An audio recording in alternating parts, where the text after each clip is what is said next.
Hi there, welcome back to the Dukascopy TV studio. I'm Ben Jones. The government of Chile plans to raise its spending by 9.8% next year. This is the biggest increase since the recession in an effort to revive the economy. On the line, I have Szterenfeld from the Economist Intelligence Unit to give us her insight. Anna, we've recently seen Chile grow at its slowest pace in more than 4 years. What's contributing to this slump? What's the picture for the current economy? There are a number of factors contributing to the slump. The first is a cyclical downturn that is related to the fact that Chile has pretty much wound down a major cycle of private investment in mining. And also last year we saw the end of the major reconstruction efforts following its earthquake of 2010. So the slowdown in investment that we've seen in recent months is partially related to, as I said, the ending of reconstruction spending, as well as the tailing off of a major cycle in mining investment.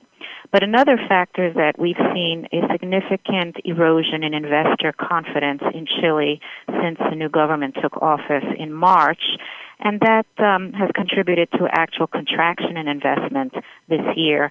And that's also spread into the consumer spending area, where we've seen a major slowdown in private consumption as well, all of which has led to this very low rate of growth for this year, which we are forecasting at about 2%. Now, the government recently announced plans to increase spending by 9.8% next year.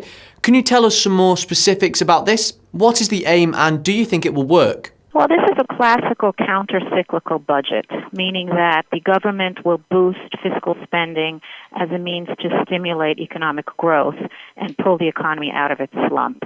And it's very classic in the sense that most of the increase in spending, which is about 9.8% over this year's budget, will go to capital projects, things like road works, water and sewage, a greater allocations for investment in some of Chile's regions. There's also other allocations for programs to boost innovation and competitiveness in the economy. The mining sector will get an increase in public spending as well, and other major sectors such as fisheries. So the goal here is to use the fiscal measures to boost domestic demand, and this will also complement what the central bank in Chile has been doing all along this year, which is to lower interest rates as another means of boosting the economy. We do expect that this will bear fruit in 2015, and that Chile's recovery will start. We expect growth of about 3.3% next year, and essentially fueled by both government stimulus measures, but also we think that we're going to see a slow recovery in private investment as well. And finally, the inflation rate was released today, standing at 4.9%. Was this a figure that you expected?